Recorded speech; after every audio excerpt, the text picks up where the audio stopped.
नमस्कार, SPD news में आपका स्वागत है। पेश है 14 मई बुधवार दोपहर 3:15 बजे राजस्थान की 15 बड़ी खबरें। सबसे पहले एक नजर डालते हैं आज की हेडलाइंस पर। सरकारी स्कूलों में कला शिक्षकों की भर्ती की क्या योजना है? हाईकोर्ट। ट्रंप क्यों नहीं रुक रहे हैं? सीज फायर के बाद पायलट की फिर प्रेस कॉन्फ्रेंस। पानी के मुद्दे पर पंजाब की बड़ी जीत, हाईकोर्ट ने हरियाणा को दिया झटका। जयपुर के पौष इलाके में कांग्रेस नेता के घर लूट। धौलपुर की खुली जेल से आजीवन कारावास का कैदी फरार, शाम की उपस्थिति में नहीं मिला हत्या का दोषी, पुलिस ने दर्ज किया case.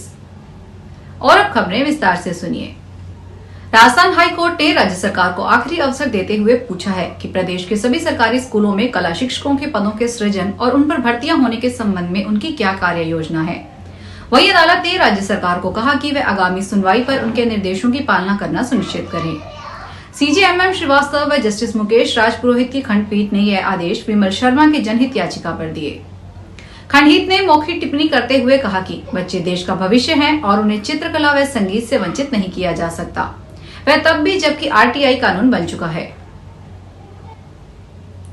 Bharat Pakistan cease fire के बाद एआईसीसी महासचिव सचिन पायलट ने बुधवार को एक बार फिर प्रेस कॉन्फ्रेंस की। इस दौरान उन्होंने सीज फायर में अमेरिका की मध्यस्थता को लेकर केंद्र सरकार पर फिर सवाल किए हैं। पायलट ने कहा कि पूरा भारत सेना के साथ खड़ा है, ट्रंप क्यों नहीं रुक रहे हैं। साथ ही उन्होंने कहा कि भारत की तुलना पाकिस्तान से क्यों हो रही है। सचिन पायलट ने जयपुर में सिविल लाइंस आवास पर प्रेस वार्ता को संबोधित करते हुए कहा कि पीओके भारत का अभिन्न अंग है। सरकार ने मांग है कि चर्चा के लिए विशेष सत्र बुलाया जाए। आतंकवाद को खत्म करने के लिए पूरा देश एकजुट है। पानी के मुद्दे पर आज एक बार फिर पंजाब और हरियाणा हाईकोर्ट में सुनवाई हुई, जिसमें पंजाब सरकार को बड़ी जीत हासिल हुई है। हाईकोर्ट ने पंजाब सरकार द्वारा दाखिल की गई पानी के मुद्दे पर पुनर्विचार याचिका को गंभीर माना है। इसके साथ ही अदालत ने बीबीएमबी, केंद्र सरकार और हरियाणा सरकार को नोटिस जारी किया है। पानी के बंटवारे को लेकर बीबीएमबी अध्यक्ष के बदले हुए रुख पर भी अदालत ने जवाब तलब किया है। जयपुर में नेपाली गैंग ने कांग्रेस नेता के घर पर लूट की वारदात को अंजाम दिया। गैंग ने परिवार को नशीला पदार्थ खिलाकर लूट की है। घटना बुधवार सुबह वैशाली नगर थाना इलाके के आनंद नगर इलाके की है। मुख्य आरोपी नौकर पति पत्नी के साथ उनके 2 साथियों की तलाश की जा रही है। जयपुर शहर में नाकाबंदी भी करवाई गई है। बता दें कि संदीप चौधरी बंजर भूमि विकास बोर्ड के अध्यक्ष रह चुके हैं। धौलपुर जिला कारागृह की खुली जेल से एक आजीवन कारावास का कैदी फरार हो गया। फरार कैदी की पहचान जैकब उर्फ दिलशान पुत्र रोजदार के रूप में हुई है।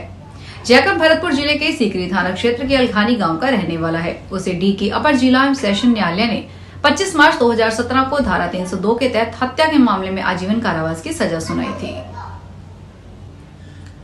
दिल्ली की शराब नीति से जुड़े मनी लॉन्ड्रिंग मामले में बुधवार को राउज एवेन्यू कोर्ट में सुनवाई हुई। दिल्ली के पूर्व मुख्यमंत्री अरविंद केजरीवाल, पूर्व उप मुख्यमंत्री मनीष सिसोदिया, आप नेता संजय सिंह और बीआरएस नेता कविता वीडियो कॉन्फ्रेंसिंग के जरिए पेश हुई। मामले की अगली सुनवाई 16 जुलाई को होगी। राजस्थान के शहरों में आवासीय व्यवसायिक भवनों में लीज वसूली में आ रही दिक्कत को दूर करते हुए राज्य सरकार ने निकायों के लिए अतिरिक्त आमदनी का रास्ता खोल दिया है। इसमें उन बिल्डर डेवलपर्स को भी दायरे में लाया गया है जो स्वतंत्र इकाई बेचकर निकल जाते हैं और लीज राशि का भार खरीदार पर आ जाता है। अब डेवलपर्स के प्रोजेक्ट के नक्शे पास करते समय ही एक मुश्त लीज राशि ली जाएगी। जिन डेवलपर्स ने कंप्लीशन सर्टिफिकेट के लिए बिना ही कब्जा दे दिया, उन्हें भी 6 माह की अवधि में लीज राशि जमा करवानी ही होगी।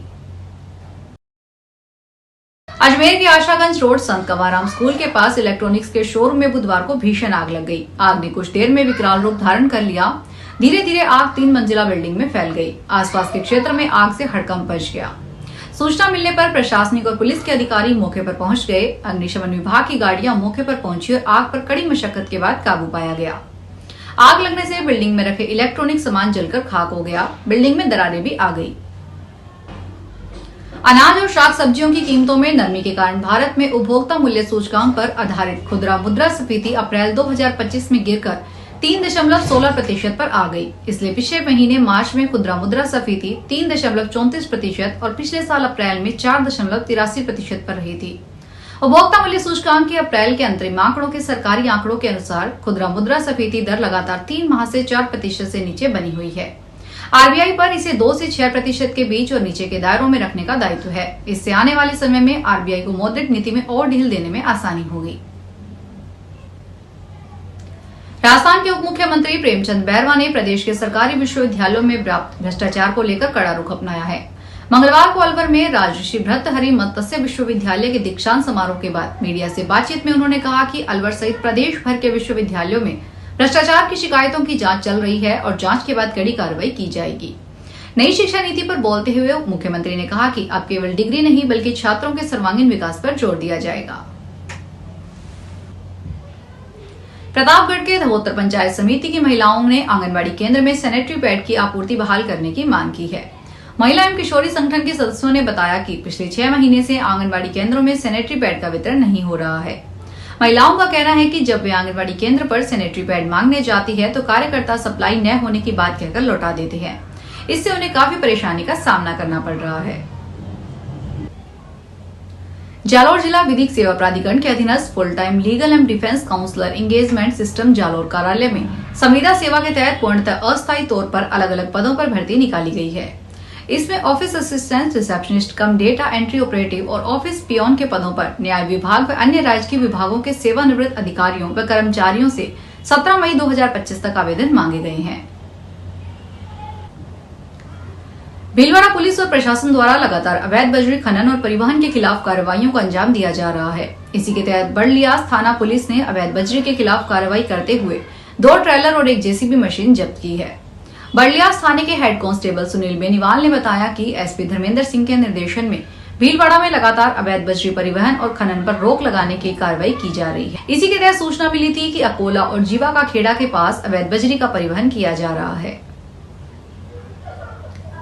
कोटा में चंबल नदी पर इटावा इलाके में एक और हाई लेवल ब्रिज का निर्माण किया जाना है। यह निर्माण राष्ट्रीय वन्य जीव बोर्ड क्लियरेंस के चलते 2 साल से शुरू नहीं हो पाया था, जबकि इससे निर्माण की घोषणा 4 साल पहले हुई थी। अब लोकसभा स्पीकर ओम बिरला के हस्तक्षेप के चलते इसे एनवायरमेंट क्लियरेंस मिली है। यह ब्रिज चंबल घड़ियाल अभयारण्य में इंद्रगढ़ ललितपुर राजमार्ग 120 पर बनेगा, जिसे राष्ट्रीय वन्य जीव बोर्ड की स्थायी समिति ने मंजूरी दे दी है। इसके बाद फॉरेस्ट डिपार्टमेंट से भी जल्द ही क्लियरेंस मिल जाएगी। झुंझुनू जिले के सूरजगढ़ उपखंड में एक ऐसी शादी देखने को मिली जिसमें परंपरा और आधुनिकता के खूबसूरत संगम को प्रस्तुत किया। काकोड़ा ग्राम पंचायत के गोलियों की ढानी से पशु चिकित्सक दूल्हा योगेश झाझड़िया की बारात ऊंट गाड़ियों पर सवार होकर सूरजगढ़ के लोटिया मोड़ पर पहुंची। हर कोई इस अनोखे दृश्य को देखता रह गया। दूल्हे योगेश की बारात को विशेष बनाने के लिए पारंपरिक ऊंट गाड़ियों का इस्तेमाल किया गया। रंग बिरंगे वस्त्रों और फूलों से सजी ऊंट गाड़ियों पर सवार बारातियों का दृश्य मनमोहक था। फिलहाल इस बुलेटिन में इतना ही, फिर हाजिर होंगे बड़ी खबरों के साथ।